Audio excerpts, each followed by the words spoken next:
All right, how's it going today, guys? So I'm here with a man that really needs no introduction. I'm sure everybody here knows Graham Stephan. You better. You better know Graham Stephan. It's a long-awaited collaboration.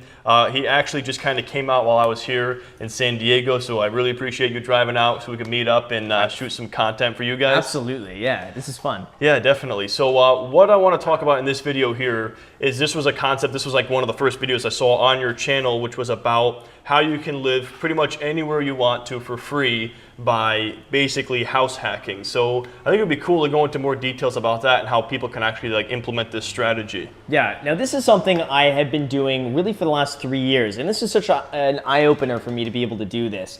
The first one was a house I bought in Culver City.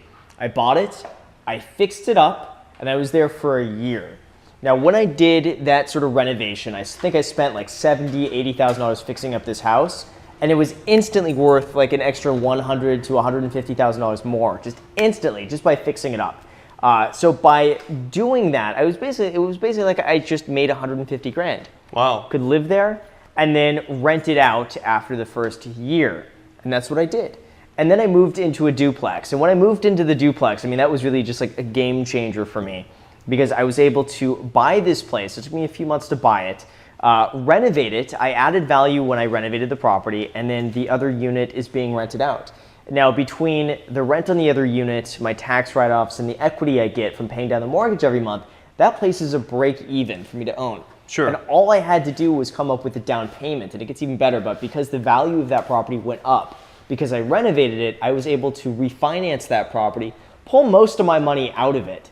And basically now I've almost got a free place to live at. So you got your down payment out of the property. I got the majority of my money out of the property. Okay, so most of your money came out of it, and then the person in the other unit is floating your mortgage. Correct. And so you're essentially living for free, right? As long as you have a tenant in that other unit? Yes, right. Wow. And I'm in the process now of buying another duplex where I could do the exact same thing. And my goal is if I can get a duplex or a triplex, every year, and just I don't mind moving from place to place to place as I go through, but it's a way for me to amass a pretty decent real estate portfolio while living for free at the same time. And that allows me to save up even more money to get the next place. So it's kind of like a self-fulfilling, amazing way to grow your real estate portfolio. And I would imagine that speeds up as you have more properties, right? Because you have some that are producing positive cash for you. Yeah. That certainly makes a lot of sense. Yeah, so when you move out of a place, ideally, since you've been living for free, you should be cash flow positive. Even if you're just breaking even on everything, it doesn't really matter because you're paying down the loan. So over the course of 20 or 30 years, you're gonna have a paid off place that's basically just printing money. Yeah. And every year a new one is gonna be paid off that should be just printing money. And even if you can do this 4 times in your 20s, you're gonna have in your 50s 4 places, maybe 8 to 10, 12 units that are paid off just making money. And that's really one of the best strategies that I see out there for anyone who wants to get started investing in real estate or also house hacking. Yeah, and so I guess one question I have, because I've never really owned real estate, I want to down the road, but I've also heard from my dad and people you don't want to own real estate, your tenants are going to be giving you so much trouble, and I'm sure you have, I've seen the horror stories on your channel, but overall, if you could talk about the whole experience, has it been worth it owning real estate? 100%. I would say the hassles of having a tenant are very minimal. I've had one bad tenant, and that was entirely my fault, and I've owned up to it, that basically I made every single mistake possible. It was the first tenant I ever picked, first tenant that ever called me. I was short on cash, I was desperate, I picked the first person to come in. I made and there's so many red flags of just being a cash business. But you were so eager to get it rented that you overlooked it all and just said, I got to get some money coming out of this thing? I overlooked everything, and I had to evict the tenant. That basically cost me a year's worth of profit on that house for rental. I mean, it wasn't devastating. It's not like I made money on them still, but it was just I lost a year's worth of profit. They were there for 2 years. So, it's like I basically got half the rent I should have for the first year. So Gotcha. It's not the end of the world. It was a terrible experience to go through. But since then, working with tenants has actually been overall pleasant. You get the occasional call early in the morning. It's usually just an inconvenience, you're sleeping in. Let's say you were out late the night before. 7 a.m. comes along and the water pipe broke and so it's those nuisance conversations. It's a lot of very little nuisance conversations that don't really happen that often, but what they do, it's just like, oh, of course, now it's got to happen. Like, I think it was a Sunday night, I think 9 p.m. This was just a few months ago. Water was bubbling up from the front yard. And I was like, what do you mean water's bubbling up from the front yard? But apparently a water pipe had burst underneath the ground. Really? Caused water to spurt up. So, I called the plumber. They came out the next day. They fixed it. I think it was $400 to fix it. And that was that. I mean, that's the little inconveniences. Yeah, and I mean, you're not fixing this stuff yourself, right? For the most part, you're just the middleman. They call you, and then you call the person to fix it. So it's just kind of that go-between. Yeah, now one of the things when you own rental properties is that you could not deduct for your own labor. So if I were to go and fix it myself, and if it took me 3 hours to go do that, I couldn't just charge myself $200 an hour and then deduct that off the rent. I didn't know that. Yeah, okay, so there's an advantage to hiring somebody to do this for you. Correct. Now, unless you're a really handy person and you have plenty of time on your hands to do it for free, by all means, it's just I see all of that as a write-off. So there's no sense in me doing this when I can pay someone else, and that's just a write-off against the income. Yeah, and I think it's just such a smart idea to do this. And like I have friends who are doing it, and you can even do this like single family too, right? By basically having a single family house and renting out the rooms. Yeah. Now, obviously with that, you have to be like willing to be in the personal space with these people. But like, I have like my cousin, for example, he decided to basically rent out the extra rooms in his house to his friends, and he lives for free. Yeah. So you don't have to necessarily buy like a 2 or 3 family property. You could do it with single family as long as you're super comfortable with the people you're living with. But I think that it's just so like important to consider doing that, and then it frees up a lot of your money that's not going into your housing, right? Yeah, now 2 things with that. One, if you end up getting a house renting out the bedrooms, I am all for that. The only downside in doing that is that a lender won't really consider the income that you're getting from all the other bedrooms when applying for more real estate. Like if you have 3 units, a lender will take the income on those other units and apply it towards your mortgage.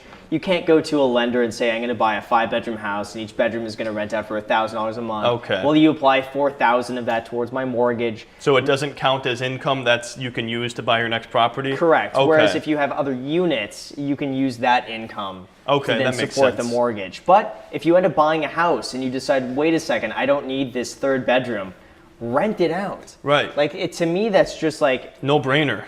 $1,500 a month or $1,000 a month or $700 a month just for someone living in a bedroom. Right. That's the easiest money that I money. think you would ever get. And you can do the same thing if you're renting a place. If you're renting a 5-bedroom house and you realize, wait, I don't need 5, I need 3 bedrooms, and rent out 2 of the rooms. Get some friends in there who don't mind, hanging out with you, and rent out the rooms. It's just, to me, that's just easy money. Easy money, I agree. So I guess if you're looking to own many properties down the road, you should probably go multifamily, right? Correct. If you're doing it that. But if you're just looking to not spend so much money on housing and take advantage of the space you have, single family works too. Yeah. Very interesting. Either works. You can also get into, if you want to get more complex, and I've discussed this before, rent hacking.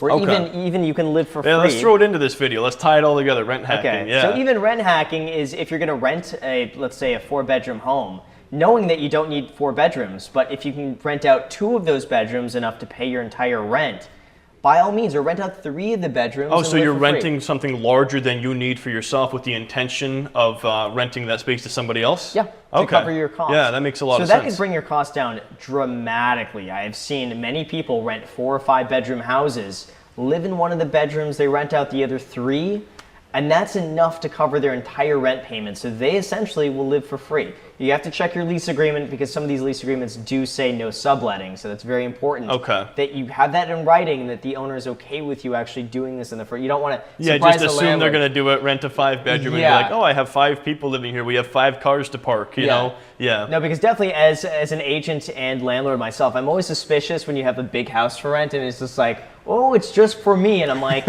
I don't think it's really just for you. You have a lot of friends. And, people are going to be staying with you. You have a family we don't know about. So usually you kind of know, but just make sure you get that in writing and be upfront with your landlord as well on that one. Yeah, definitely. All right, Graham. Well, thanks so much for doing this video here. That is how you can live anywhere you want, pretty much in the world for free, as long as you follow, one of these strategies outlined here. And maybe you will have some headaches involved with that, with nuisance phone calls, or your roommates being loud at night or something. But I mean, I think the benefits would far outweigh the cons from that and those 100%. annoyances. And one last thing I do want to throw in, even though we say it's free, you do need to save up enough for a down payment. I mean, Sure. all of this basically requires you to have enough foresight to save money for a down payment, get your credit score to a place where lenders will give you a loan, and show income to prove that you have the ability to repay back that loan. You can't just go and buy a duplex, no money down, no credit, no income, live for free. It's not going to happen. Sure. But if you can come up with anywhere between 10 and 20% down payment, you got the credit, you got the income. All of this is really possible if you just save up enough for the down payment. Like, the way I think about it, you just save up a down payment and that can basically float you for decades. And that's it. That's all you need. Because you roll it into the next one and keep going forward. Right. Makes a lot of sense. Yeah. All right, guys, so I have one more video planned with Graham, so keep an eye on that for the next couple of days. But if you guys are not subscribed to Graham for some reason, I mean, subscribe to Graham, Stephan. You just have to at this point.